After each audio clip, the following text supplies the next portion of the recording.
एकच गोष्ट लक्षात घ्या, 5 फुटाचं अंतर आहे. या 5 फुटाच्या अंतरावर तुम्हाला एक गोष्ट लक्षात येईल, इथं बसलेल्या मान्यवराकडे पहा.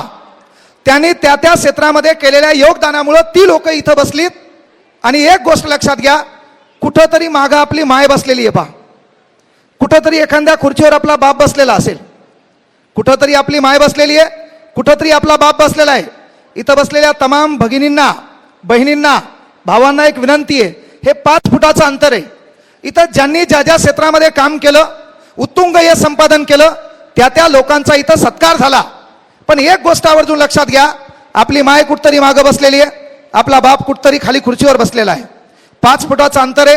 या विचार मंचावर बसलेले सन्माननीय आमदार आहेत, आमदार साहेबाचे वडील आहेत, त्याच्यानंतर पतसंस्थेमध्ये काम करणारे कर्मचारी आहेत, त्या त्या क्षेत्रात संपादन केलेल्या जे काही यश असतील त्या महिला आहेत.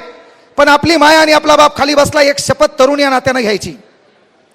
येणाऱ्या काळात जेव्हा सत्यजित भैया एखादा कार्यक्रम ठेवतील, तो कार्यक्रम गुणवंत विद्यार्थ्याचा असेल, तो कार्यक्रम यश संपादन केलेल्या लोकांचा असेल, तेव्हा रात्रीचा दिवस करेल, दिवसाची रात्र करेल, काय झक मारायची तर मारेल, उद्योग करेल, व्यवसाय करेल, धंदा करेल, अभ्यास करेल. पण त्या दिवशी मी खाली बसलेला असेल, पण मी केलेल्या माझ्या कामामुळं, मी मिळवलेल्या यशामुळं मा बाप इथं आमदार साहेबाच्या बाजूला बसलेला असेल. हे स्वप्न तुम्ही बाळगायचे.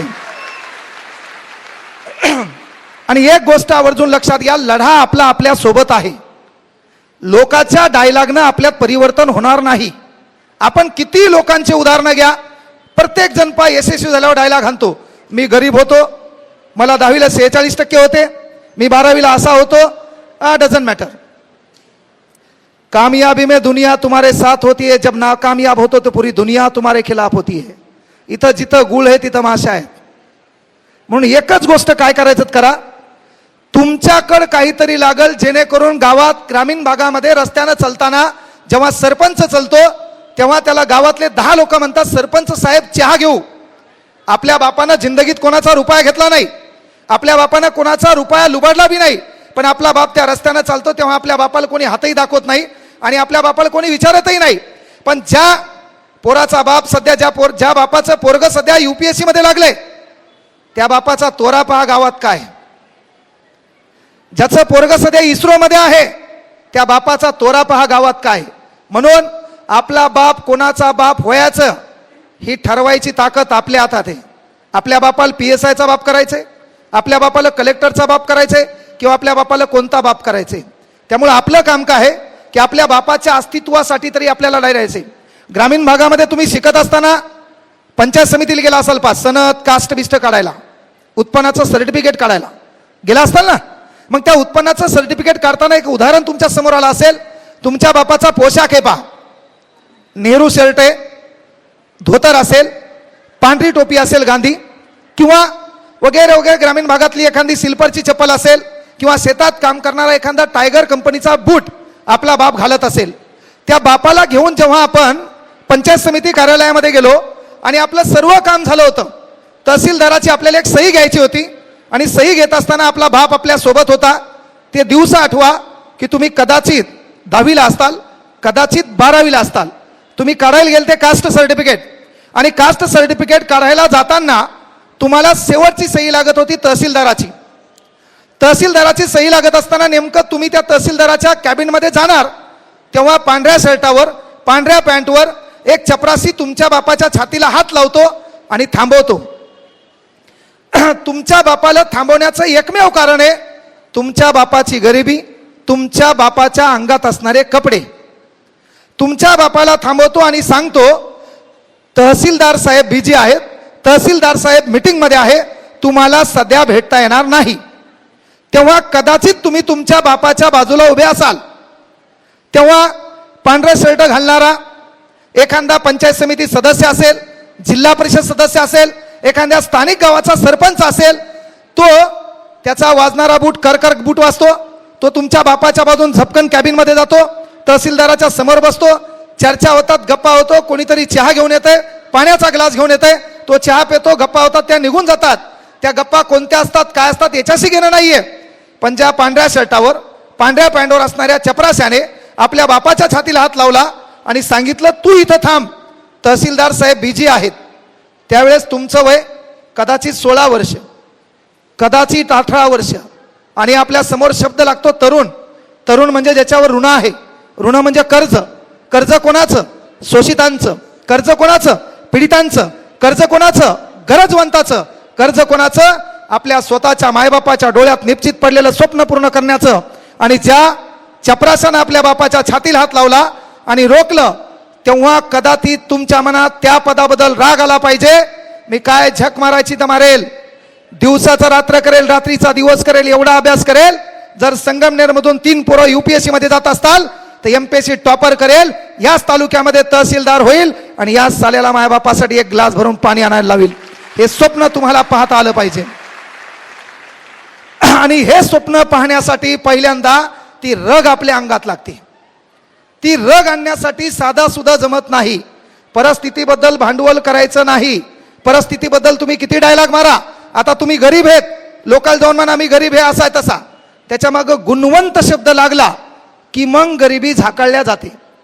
याच्या अगोदर मी परभणीमध्ये क्लास टाकले, 4 वर्ष क्लास घेतला, कोणी विचारलं नाही. पण जेव्हा कार्यक्रम आपला यूट्यूबला गाजला मग लोकांना कळलं याच्यात काहीतरी आहे. याच्या पहिले काही विषय नाही. मी तुम्हाला काय सांगितलं की बाबा माझ्या गावात माझे सर्व नातेवाईक होते, तेही नाही मला विचारलं नाही. लहानपणी आई गेलेली आहे, वडिलाचं संभाषण बरोबर नाही. एवढं असताना आपण ज्या क्लासवर काम करत होतो त्याच क्लासचे आपण मालक आहेत. सध्या आपली कॅबिन कलेक्टर सारखी आहे भाऊ बसायला. मला तुला भेटायचं तर 3 पोराला विचारावं लागते कॅबिनमध्ये यायचं का नाही. नात खुळा आहे सध्या. टाळ्या वाजायला रोग आला का तुला?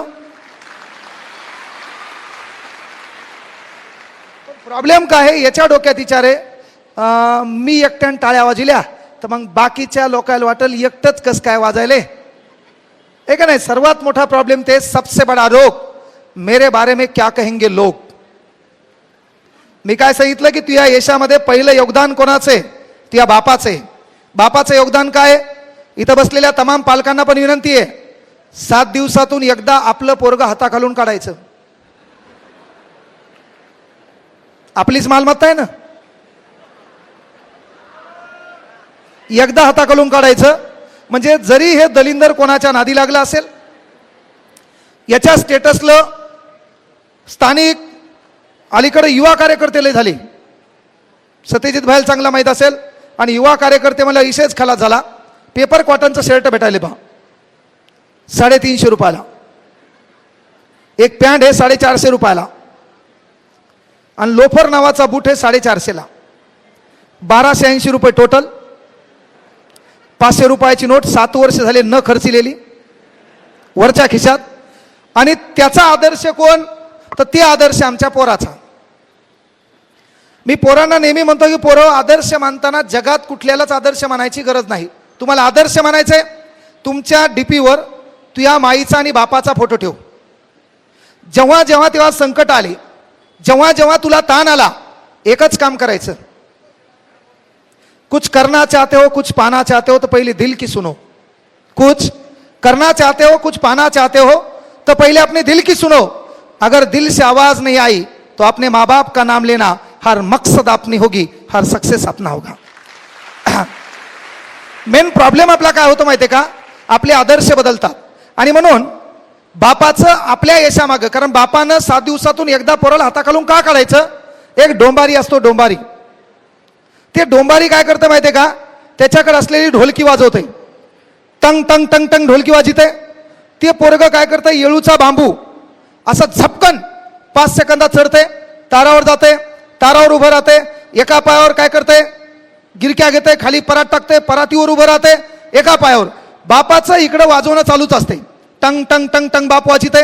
पोरग त्या तारावर नाचते पा. 15 फुटाचं अंतर असते, काही सेकंदात पोरग त्या ठिकाणी जाते. असं करत असताना एक चोर त्या डोंबाऱ्याचा खेळ पाहतो. आणि डोंबाऱ्याचा खेळ पाहिल्यावर तो चोर त्या डोंबाऱ्याला म्हणतो की दिवसातून किती रुपये कमवता? तेव्हा ते सांगते एक 200-300 रुपये येतात, घराचा पोट पाणी चालते. ते म्हणते एक काम कर, उद्या 1000 रुपये तुला आता देतो, उद्याच्या दिवस तू पोरगा आपल्या कामाला दे. आता डोंबारी विचार करते बाबा दिवसभर एवढे गाणे वाजून बोटाला जखमा होऊन एवढं नाचून गाऊन 200 रुपये भेटतात, आपलं पोरगं फक्त याच्या सोबत जायचे, 1000 रुपये भेटायलेत, डोंबारी तयार होतो, 1000 रुपये त्याच्याकडून घेतो आणि दुसऱ्या दिवशी आपलं पोरगं त्या चोरासोबत जाते. आता डोंबाऱ्याला माहीत नसते ते चोर हे.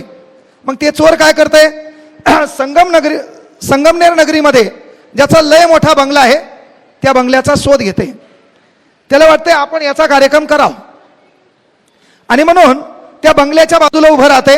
20 फुटाची एक भिंत असते, 20 फुटाची भिंत असते, रात्रीचे 2 वाजलेले असतात आणि मग तो चोर त्या डोंबाऱ्याच्या पोराला म्हणतो लवकर ही भिंत चढ, आतमध्ये जाय आणि आपलं काम फत्ते कर.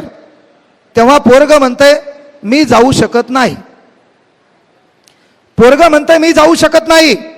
पुन्हा ते चोर म्हणतंय भाऊ कालच मी तुझा कार्यक्रम पाहिला, काही सेकंदात 15 सेकंदात तू रपकन त्या तारावर गेला, येऊन तारावर एका पायानं नाचू लागला, ही तर सरळ भिंत आहे, ही चढायला तुला काय प्रॉब्लेम आहे.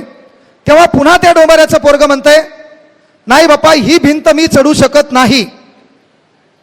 पुन्हा चोर म्हणतो तुझ्या बापाला काल मी 1000 रुपये दिलेत, तुझ्या बापाला काल मी 1000 रुपये दिलेत आणि काल मी स्वतः डोळ्यानं पाहिलं काही सेकंदात तू येळूच्या बांबून त्या तारापर्यंत चढलाय. तेव्हा आपल्या पोरानं दिलेलं मार्मिक उत्तर आहे अरे या जगातली कुठलीही भिंत असो, या जगातलं कुठलंही अपयश असो, जगातली कुठलीही शर्यत असो, ती शर्यत पार करण्याचा, ती शर्यत चढण्याचा, ती भिंत उतरण्याचा सर्व ताकद माझ्या अंगात आहे. मात्र ते करण्यासाठी मागं ढोलकी वाजवणारा माझा बाप पाहिजे, त्यावेळेस मला ते जमेल. म्हणजे मेन गोष्ट काय की तुझ्या बापाचं ते योगदान आहे.